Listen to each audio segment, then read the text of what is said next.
So parenting in Essassani on my home world in the Sassanian civilization is quite different than how you parent on Earth. So keep in mind what we are going to describe is able to exist in the way that it does because all members of my people are more or less on the same wavelength of ascendancy. So we reflect what you might call Shambhala, an enlightened, if you're going to use that word, civilization. That is why what we are about to say happens and operates in the ways that it does. So the children that are created on Essassani, my homeworld, are created through two beings, male and female, merging energy fields. It's a type of what you would call psychic sex. It is just as blissful, if not more blissful, than your physical sex. Even though our bodies do not even need to physically touch, it is somehow more carnal than what you have in your physical bodies. Because the body, remember, creates a certain limit. The body can only experience so much sensation, so much pleasure. Your energy body's not bound in that way. As a result, through the multi-orgasmic amplification, a portal is opened that a soul can directly enter into. A light body matrix that is the result of the male and female being is generated that creates the energetic scaffolding for the body that this soul will take.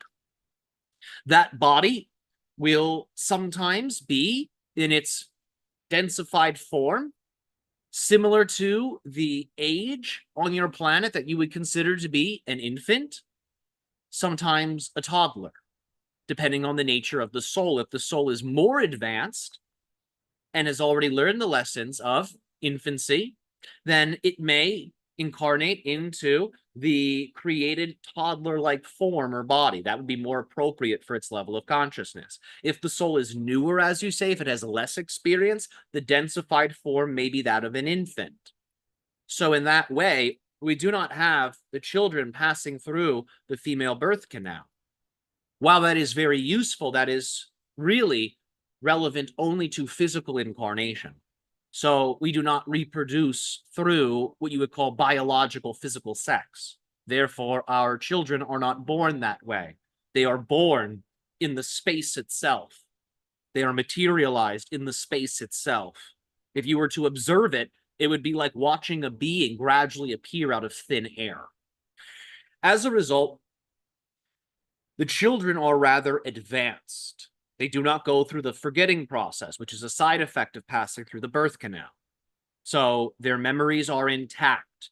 They have a sense of who they are if they are an infant. They have knowledge of who they are if they're a toddler. As a result, they hit the ground running, so to say.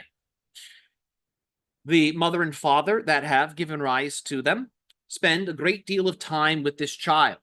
Most of the child's early life is spent with the mother and father. But because the child has knowledge of who they are, what they are here to do, they understand the types of skills they need to learn. They understand the types of relationships they need to be a part of, and they understand the types of experiences they need to have in order to fulfill their will on or off of Essassani.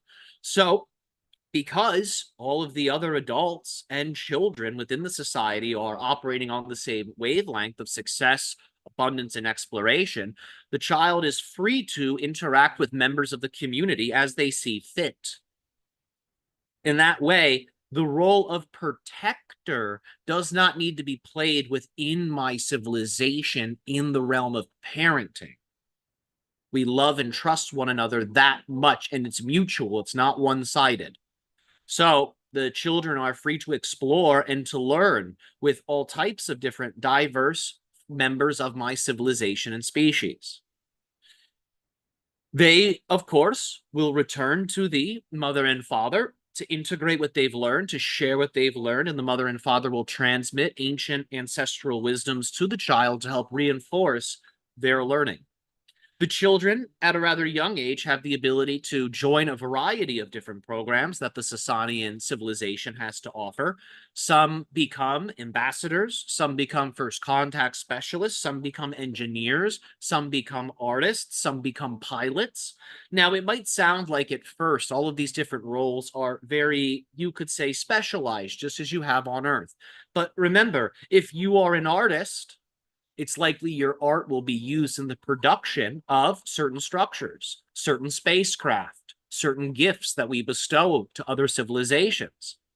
If you're a pilot, you may be working with the first contact specialists, the ambassadors. There's all types of exchange and interplay between these various roles.